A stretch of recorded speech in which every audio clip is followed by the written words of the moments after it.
उसने प्रक्रिया नहीं।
दो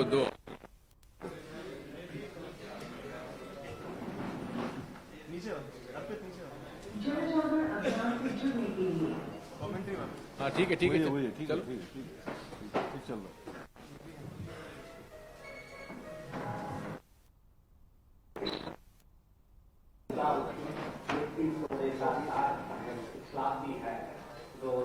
समय के खाली करो जनता सूर्यास्त के समय राष्ट्रकवि दिनकर जी द्वारा लिखी गई पंक्तियों की अहमियत आज भी बरकरार है, हर युग में बरकरार रहेगी, क्योंकि जनता सदैव तो बड़ी से बड़ी अहिंसारी सत्ताओं का सूर्यास्त हो जाता है। आज हमारे महान देश पर ऐसी ही एक अहिंसारी जनता को जनता समझने के लिए तैयार नहीं है।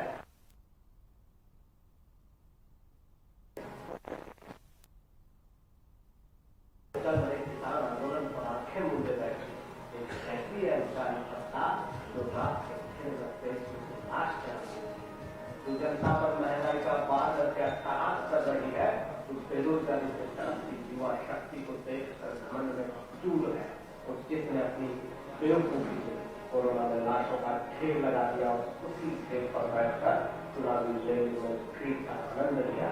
आज चारों तरफ मैंने ऐसी सभा पहली बार देखी अगर मौजूदा सत्ता की नाकामियों का हिसाब लगाने बैठे तो सिर्फ रूपये जी का एक खाता भी कम पड़ जाए। इसलिए समय आ गया है जन जागरण, वैसा ही जन जागरण जिसमें कांग्रेस के साथ मिलकर अपनी हुकूमत का सूर्यास्त कर दिया। और नाकामियों के खिलाफ कांग्रेस न केवल मजबूती से लड़ रही है, बल्कि कांग्रेस में वो काबिलियत है जो जनता को समस्याओं को पता है।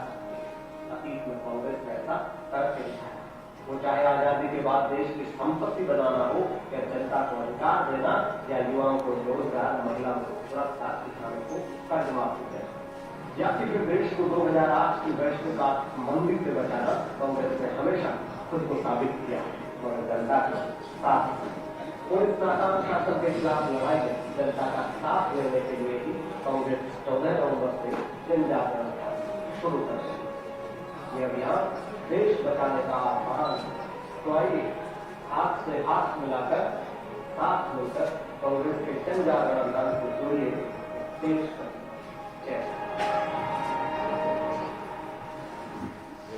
नेक्स्ट जन जागरण अभियान से जुड़ने के लिए 1800-212-000011 पर मिस कॉल करें। मिस कॉल करने पर आपको टेक्स्ट मैसेज में एक लिंक प्राप्त होगा, उस लिंक पर क्लिक करें। लिंक ओपन करने के बाद अपना नाम दर्ज करें, अपना राज्य, जिला और अपना विधानसभा क्षेत्र चुनें। दिए गए विकल्प में से चुनाव करें। दिए गए बॉक्स पर क्लिक कर अपने जवाब की पुष्टि करें। आप कांग्रेस पार्टी के सदस्य बनना चाहते हैं, इस बात की पुष्टि करें। पुष्टि करने के बाद आपको एक और लिंक मैसेज में प्राप्त होगा। लिंक पर क्लिक करके कांग्रेस पार्टी से जुड़े। धन्यवाद।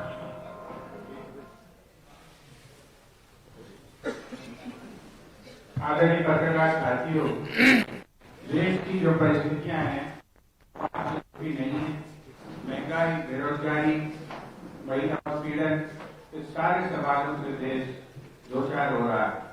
कोरोना में जो मौतें हुई वो दिल दहला देने वाली, इन सब चीजों पर हमारे आदरणीय पूर्व मुख्यमंत्री दिग्विजय सिंह जी और सांसद और जन जागरण अभियान के हमारे प्रमुख आपसे इस कार्यक्रम के ऊपर चर्चा करेंगे।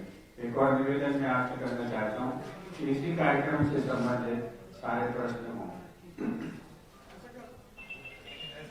ऐसा क्यों कि इसी प्रोग्राम के लिए प्रेस कॉन्फ्रेंस है? इसके अलावा आप पूछना चाहते होंगे, घर पर आइए। आदरणीय साथियों, जी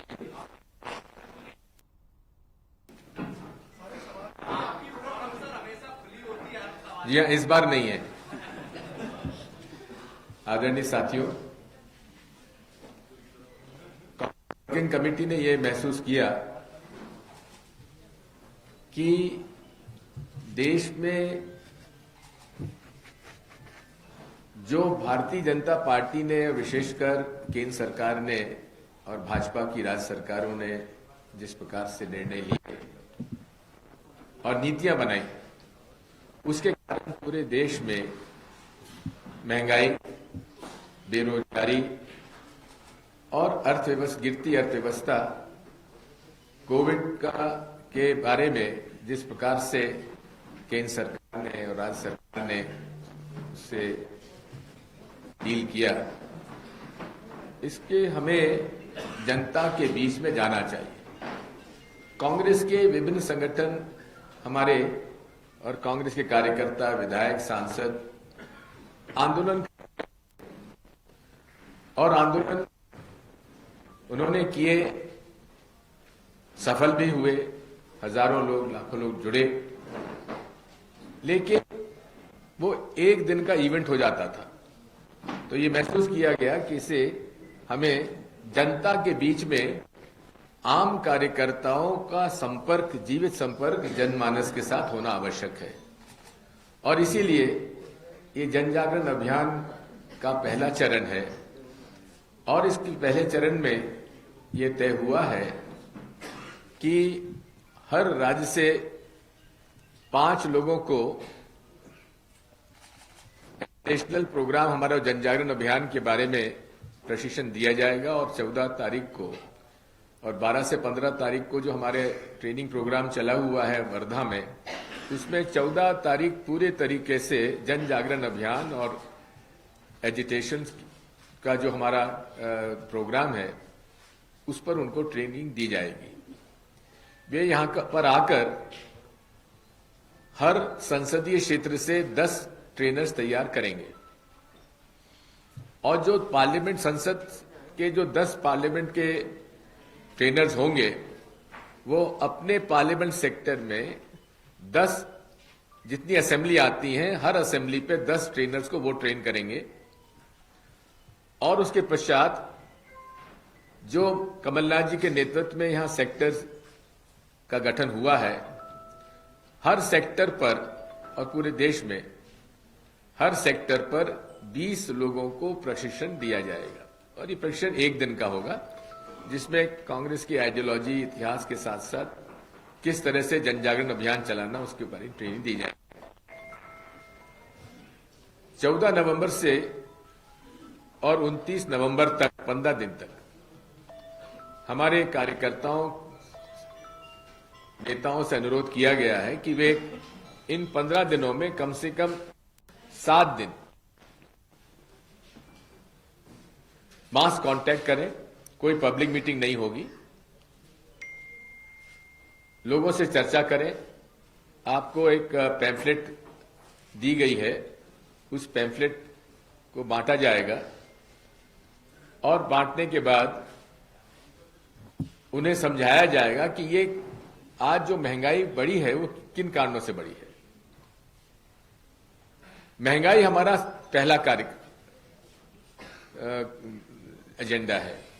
इसके बाद हम बेरोजगारी भी लेंगे, किसान की समस्या भी लेंगे, मजदूरों की भी लेंगे, अन्य समस्याओं को इसके वो दूसरे चरण में लिए जाएंगे। अब इसमें यह भी है कि लोग बाग शामिल हो रहे हैं कि नहीं हो रहे हैं, उसकी भी मॉनिटरिंग होना चाहिए और उसके लिए एक टोल फ्री नंबर दिया गया है जो आपने देखा है। उस टोल फ्री नंबर पे आप अगर फोन लगाएंगे तो आपके पास एक लिंक आएगा और लिंक को आप अगर प्रेस कर देंगे तो आपके पास एक फॉर्म आएगा जिसमें आप अपना नाम, अपना परिचय, कौन से असेंबली के आप हैं, कौन से जिले के हैं, उसके साथ साथ आप इसमें क्या भाग ले रहे हैं कि नहीं ले रहे हैं, और अगर आप भाग नहीं ले रहे तो आप इसका समर्थन करते हैं कि नहीं करते हैं, ये इसका आपको उत्तर उसी पर वापस भेजना है। और उसका मॉनिटरिंग डेटा डिपार्टमेंट हमारा एआईसीसी का है, वो कंपाइल करके पीसीसी को भेजेगा और पीसीसी कंट्रोल रूम हर जिले में, ब्लॉक में वो जानकारी भेजेगा उनसे वेरीफाई करने के लिए कि इन लोगों ने वाकई भाग लिया है कि नहीं लिया है। मेंबरशिप का भी हमारा कैंपेन चला हुआ। कमलनाथ जी ने 1 नवंबर को इसको लॉन्च यहां से किया था मध्य प्रदेश में, और देश में एआईसीसी ने किया था। तो ये विकल्प भी लोगों को दिया जा रहा है कि आप भी मेंबरशिप साथ करिए।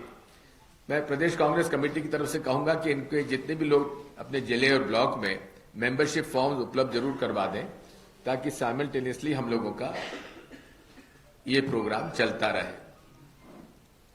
मुख्य बात यह है कि इस देश में जो हालात थे 2014 में, अर्थव्यवस्था सुधर गई थी। केवल बीच के 2-3 साल जो रिसेशन हुआ पूरे विश्व में, उसमें हमारे 2 या 2.5% हमारे जीडीपी कम हुई थी, लेकिन फिर से ग्रोथ होना शुरू हो गई थी 2013 से। 2014 में जो अर्थव्यवस्था हम लोग सौंप के गए थे, उसके बाद 2016 से नोटबंदी के बाद अर्थव्यवस्था हमारी बिगड़ना शुरू हुई। और जो डॉक्टर मनमोहन सिंह जी, जो कि अंतर्राष्ट्रीय अर्थशास्त्री में उनका नाम है और एक अच्छे प्रधानमंत्री वे साबित भी हुए, उन्होंने उसी दिन कह दिया था कि इससे 2% जीडीपी गिरेगी और ये मॉन्यूमेंटल प्रोपोर्शंस का स्कैम है।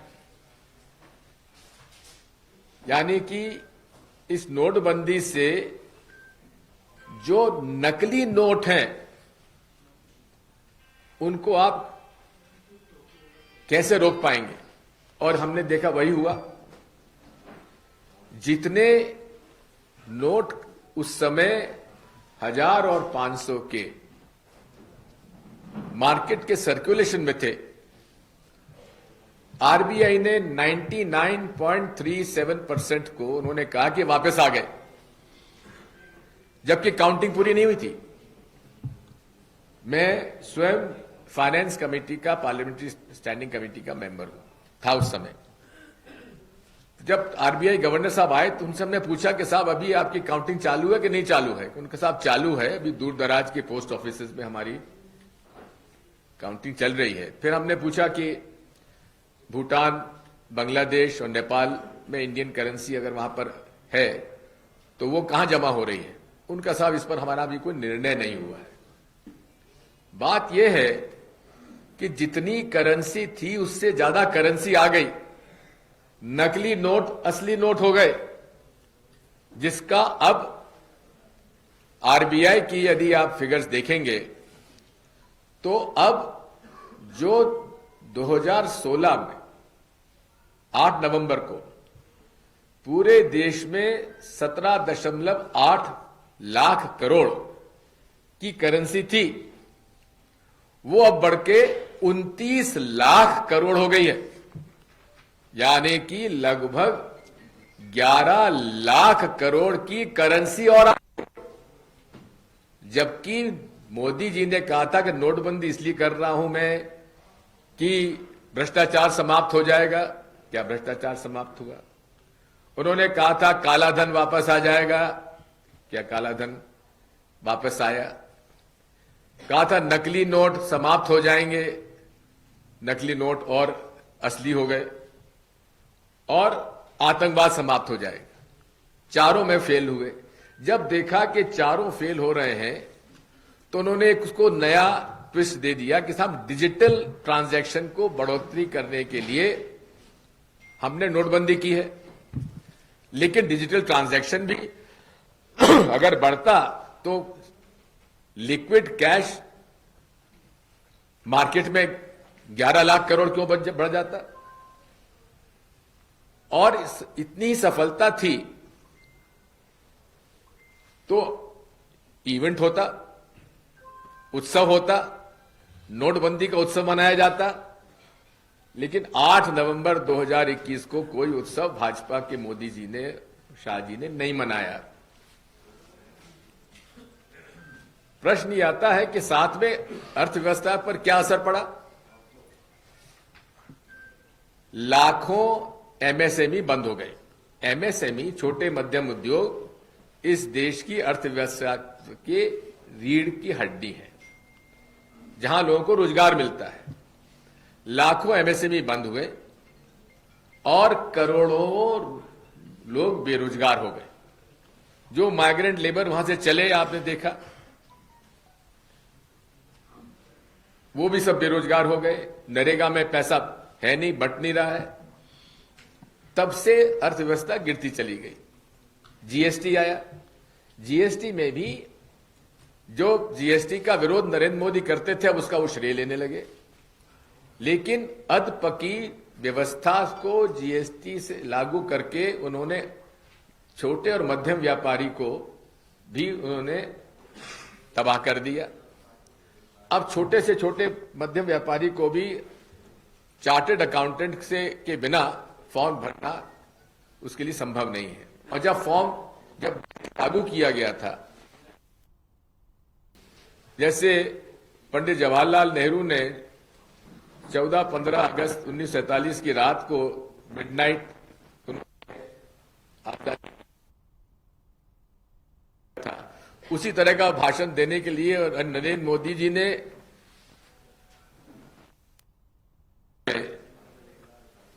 एक क्रांतिकारी निर्णय के, लेकिन इस देश में नेटवर्क की इतनी प्रॉब्लम है, ऑनलाइन अपलोडिंग ऑफ जीएसटी क्या संभव है? नहीं है इसकी। और यहां तो छोड़ दीजिए, ऑनलाइन इनकम टैक्स रिटर्न भरने के लिए इन्फोसिस जैसे संस्था को उन्होंने ठेका दिया था। 6 साल हो गए, आज ऑनलाइन में अभी तो व्यवस्था बिगड़ती चली गई। आज हो क्या रहा है कि छोटे मध्यम व्यापार और छोटे मध्यम आपके उद्योग ये धीरे धीरे होते जा रहे हैं, और कुछ बड़े लोग उनका बढ़ता जा रहा है।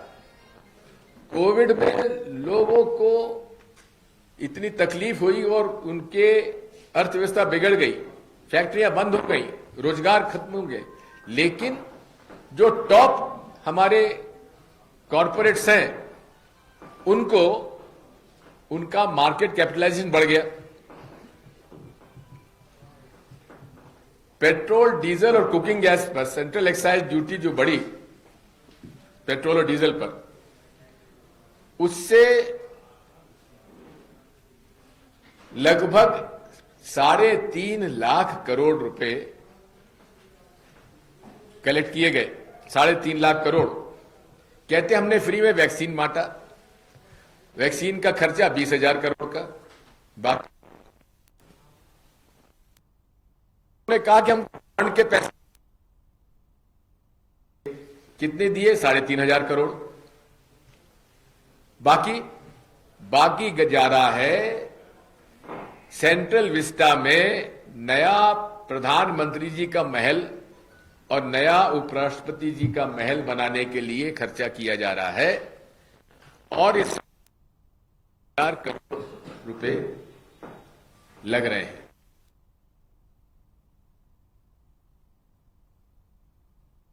कि एक तरफ जो इनडायरेक्ट टैक्स के माध्यम से 3.5 लाख करोड़ इकट्ठे किए, वहीं बड़े कॉरपोरेट्स को उनका टैक्स 30% से घटाकर 22% कर दिया, और 1.25 लाख करोड़ का रिलीफ को दिया गया। यानी कि गरीब के जेब से 3.5 लाख करोड़ रुपए निकाले और 1.25 लाख करोड़ कॉरपोरेट सेक्टर की जेब में डाल दिए। यह है मोदी इकोनॉमिक्स। इस मोदी इकोनॉमिक्स को ही जनता के सामने हमको लिखाना है। पूछना चाहते हैं, जरूर उत्तर देंगे। और फ्री फॉर ऑल करना तो कभी आइए, गपशप करेंगे, सब लीडर्स करेंगे। हाँ, इसमें यह भी है कि स्टेट लीडर्स जो हैं वो केवल एक जिले में नहीं करेंगे, एक मिनट, वो 7 दिन अलग अलग जिलों में करेंगे। तो मैंने अपना प्रोग्राम जो बनाया है, कल मैं मंडला में कर रहा हूं, उसके बाद बैरसिया में मैं 17-18 को कर रहा हूं, उसके बाद नेमावर खातेगांव में मैं 18-19 में कर रहा हूं, उसके बाद दतिया में मैं 21-22 में कर रहा हूं, पन्ना में पन्ना अजीगढ़ इलाके में मैं 23-24 में कर रहा हूं, और 26-27 में बमोरी, गुना और करहाल, श्योपुर में करूंगा।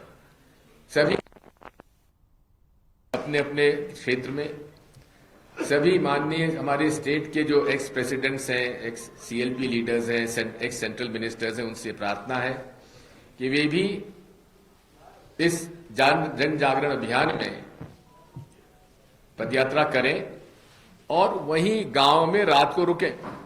ये इंपॉर्टेंट है। साथ में हम लोग सब गांधी टोपी लगाकर जाएंगे, और वो भी खादी की होना चाहिए। प्रभात फेरी सुबह 6 से 7 बजे तक चलेगी, और उसके बाद वहां पे किसी दलित मोहल्ले में, आदिवासी मोहल्ले में हम लोग सफाई अभियान करेंगे। जो नारे दिए जा रहे हैं वही नारे लगें, उसके अलावा दूसरे नारे ना लगें।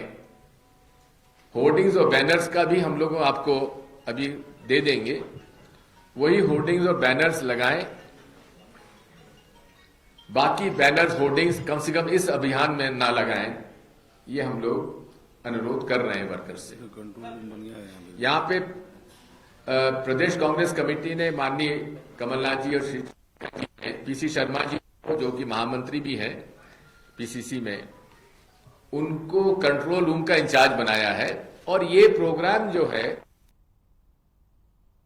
कांग्रेस, जिसमें NSY, यूथ कांग्रेस, महिला कांग्रेस, सेवा दल, सारे फ्रंट, हमारे जो सेल्स, अल्पसंख्यक, जाति, जनजाति, पिछड़ा वर्ग, सब लोग इसमें भाग लेंगे। ये कोई एक विंग का या एक संगठन का, मोर्चा संगठन का कार्यक्रम नहीं है। ये संपूर्ण कांग्रेस पार्टी का है, और सब लोग मिलकर ही इस प्रोग्राम को आगे बढ़ाएंगे। ये भूपेंद्र जो कहेंगे उससे बात करिए। जी मनोज जी, आप इनसे परमिशन ले लीजिए।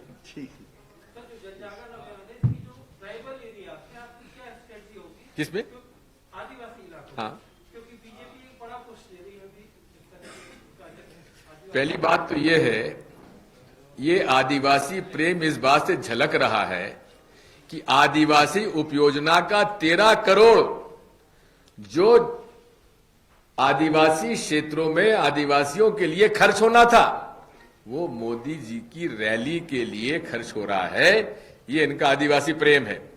और मैं इसको निरंतर आदिवासियों पर किस कदर शोषण हो रहा है इसकी जानकारी अपने सोशल मीडिया पे डाल रहा हूं।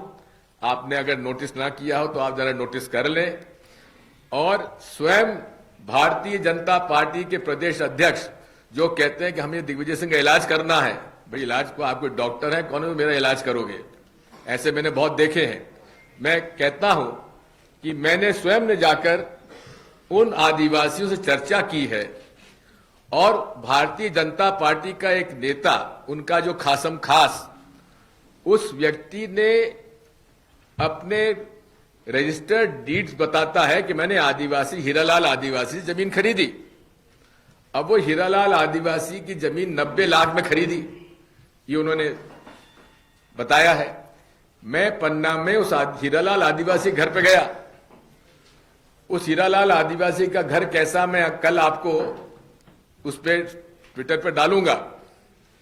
एक कच्चा घर। जब मैंने पूछा भैया हीरालाल कहां गांव है, उसका भाई था कि हजूर चैत कार्ड में गांव है। बात यह है किस कदर से धोखा दिया जा रहा है और कानून का पालन नहीं किया जा रहा है। वहां की महिलाओं को मैं खुद 4 किलोमीटर चल के थाने में मैं रिपोर्ट कराने गया, एफआईआर दर्ज नहीं की गई। ये कानूनन जुर्म है। SC/ST अत्याचार अधिनियम के अंतर्गत अगर कोई पुलिस का अधिकारी एफआईआर दर्ज नहीं करता है, आदिवासी को सहयोग नहीं करता है, तो वो पुलिस का अधिकारी भी भागीदार बनता है। ये सब केसेस हम मोदी जी के सरकार में और भाजपा सरकार में, स्टेट में जो मामू गैंग चली हुई है, इस करने के लिए ये जन जागरण अभियान में आदिवासी क्षेत्रों में विशेष तौर पर हम लोग काम करेंगे। नामों से क्या होता है?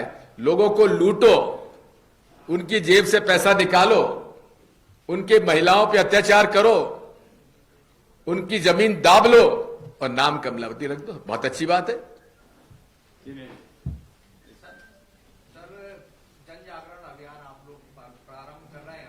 ऐसे कई अभियान कांग्रेस ने शुरू किए लेकिन वो कहीं गुम हो गए। ऐसा मानना है कि दिग्विजय नहीं है, सोनिया जी के नेतृत्व में है। सोनिया जी के नेतृत्व में दिग्विजय सिंह जी उसका नेतृत्व कर रहे हैं। ना, नेतृत्व नहीं कर रहे हैं। नहीं, आपको एक बात समझ लीजिए, दिग्विजय सिंह का रोल इतना है कि हमने पूरी उसका खाका तैयार करके, हमारी कमेटी में प्रियंका जी भी हैं, मनीष चतरथ भी हैं, उदित राज भी हैं, उत्तम रेड्डी भी हैं, रिपोन बोरा भी हैं, रानी नायक भी हैं। हमने एक प्रस्तावना AICC प्रेसिडेंट को दी, कांग्रेस वर्किंग कमेटी ने उसको एक्सेप्ट किया। तो ये कांग्रेस वर्किंग कमेटी का प्रोग्राम है, दिग्विजय सिंह का प्रोग्राम नहीं है। सर, ऐसा माना है कि ये प्रोग्राम जो है अब चालू हो रहा है और जिस प्रकार उपचुनाव में वोट बैंक, आपका आदिवासी वोट बैंक को या जनजाति वोट बैंक को वो बढ़ा है कहीं ना कहीं इन उपचुनाव में, तो उसको लेकर उत्साहित है कांग्रेस। और अब ये जो अभियान आप लोग चलाएंगे उससे और आप नतीजे दिखाएंगे।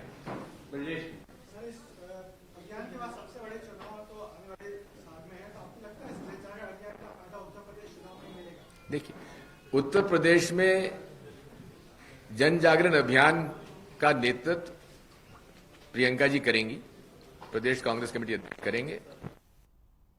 सकता हूं थोड़ा बहुत उत्तर प्रदेश का, मैं 4-5 साल मेरे चार्ज में रहा हूं। प्रियंका जी ने जब से उसके पहले तक कांग्रेस की चर्चा तक नहीं होती थी यूपी में। आज प्रियंका जी के जाने के बाद कम से कम चर्चा शुरू हो गई है और जो मेहनत वो कर रही हैं वो मेहनत रंग लाएगी। हाँ विजय,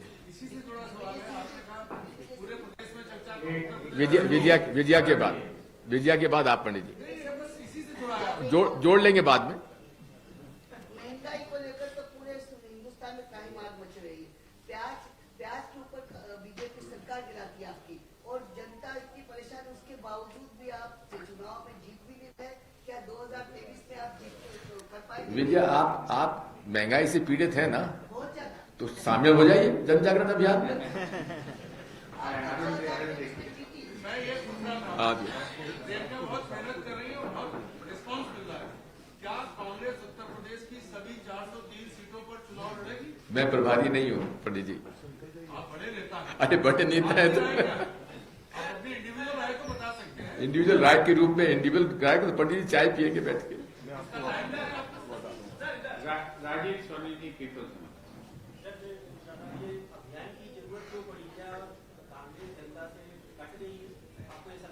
क्या महंगाई नहीं है क्या देश में? इसके पहले भी कार्यक्रम होते हैं।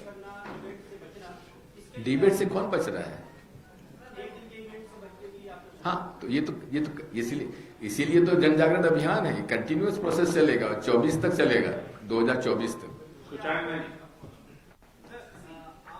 How much do you think will inflation work against the BJP's agendas of Ram Mandir, abrogation,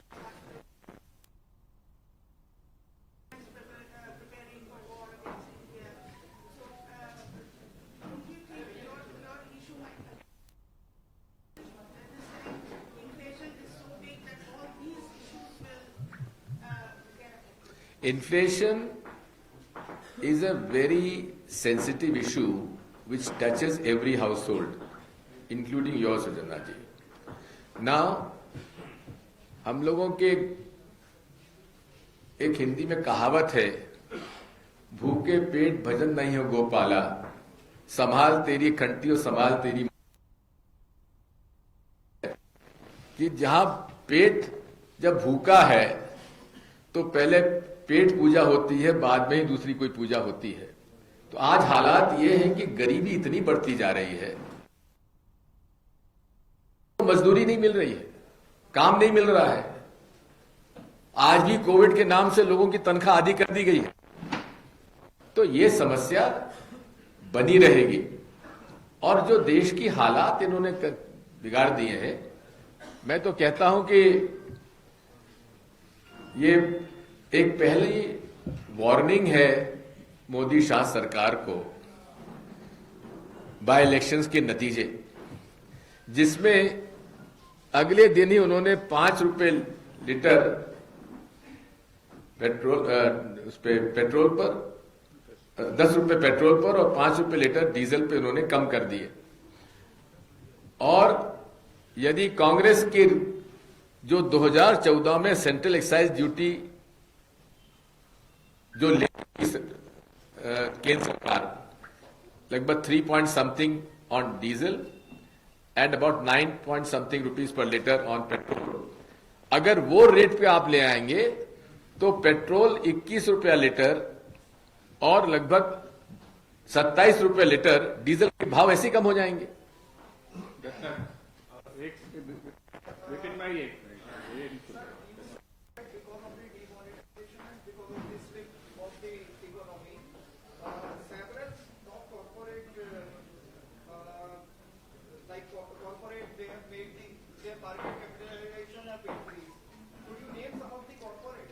देखिए, if you see the global corporate sector, all the top corporates of India and US, their market capitalization has grown. Yes, Ambani, Adani, then Jindals, all big corporates, their market capitalization has grown.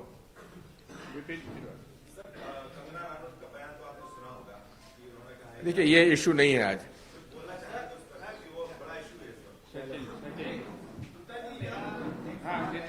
कि जब भी central निष्ठा का कांग्रेस विरोध करती है तो हमेशा ये कहती है कि सरकार मोदी जी के लिए महल बना रही है, तो क्या आप मानते हैं कि आगे भी प्रधानमंत्री रहेंगे? बात यह है, ये नियत का सवाल है, ये मानसिकता का सवाल है। उनका बस चले तो जीवन भर प्रधानमंत्री बने रहेंगे। नितिन आप ये अभियान लेकर निकल रहे हैं, जुड़े हुए हैं, बीजेपी का जो है मुरलीधर राव जी, उनका कहना है आप उनके लिए काम करते हैं और जो भी आप करते हैं उससे बीजेपी को फायदा होता है। जी हाँ, इसीलिए उन्होंने ब्राह्मण और बनियों को सबको जेब में रखा हुआ है।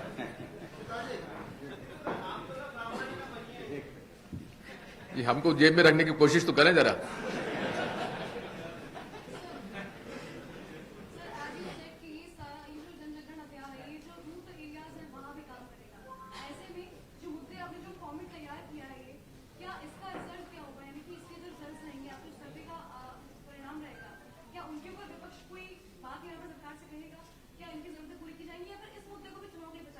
बात यह है, जन जागरण अभियान का मतलब यह है कि जो महंगाई किन कारणों से हो रही है उसके हम लोगों को जनता में जाकर बताएं। ये हमारा प्रयास है। सर, आप तो कमी को जान रहे हैं, तो उसके ऊपर कोई काम करेंगे क्या? नहीं, जनता भी जान रही है क्या? सर, जन जागरण अभियान की आप बात कर रहे हैं। हाँ हाँ, तो जनता अगर जान रही है तो क्या उन समस्याओं को लेने के बाद क्या उसका कोई परिणाम या उसको कोई सर्वे आप सरकार को भेजेंगे? जी हाँ, बिल्कुल भेजेंगे और सरकार जनता से कहेंगे इनको हटाओ और हम महंगाई खत्म कर देंगे। विजय तिवारी। हाँ पंडित जी। जनजागरण अभियान तो ठीक है, पार्टी को जगाने के लिए या लोगों को जगाने के लिए, लेकिन आज आपकी पार्टी चुनाव लड़ रही है। चुनाव में जिस तरीके से बीजेपी धर्मांधता फैलाई है, इसकी वजह से उस पर तो आप इसका कुछ असर होगा नहीं। ये जो आपने प्रेजेंटेशन दिया है, it has no relevance on that conduct जो समाज में नफरत है। पंडित जी, आपने शायद राहुल गांधी जी का कल सुन लीजिए वो ट्रेनिंग प्रोग्राम जो वर्धा में चला हुआ है। पंडित जी ऐसे बात सुन लीजिए, बात यही है कि आज जो हमने बात कही है कि भूखे पेट भजन ना हो गोपाला, ये भी इकोनॉमी से जुड़ा हुआ है। अंकुर। जी जरा प्रमाण दे दीजिए। हाँ तो उनको मैं कह रहा हूं प्रमाण तो दे दो। आप एक अच्छा अभियान चला रहे हैं, कहीं ना कहीं जनता के बीच में पहुंचेंगे, लेकिन नहीं कांग्रेस के गए ऐसे नेता ने बात कर रहे हैं। उसकी बात मैं आपसे अलग से करूंगा। नहीं, मैं उसकी बात अलग से करूंगा।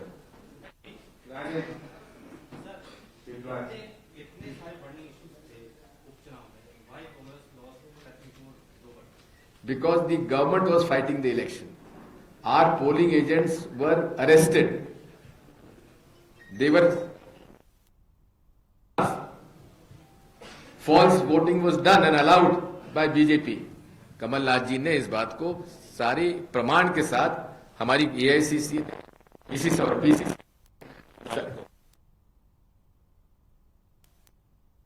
के चुनाव आयोग के जो ऑब्जर्वर हैं वे भी किसी एक पक्ष का समर्थन कर रहे थे।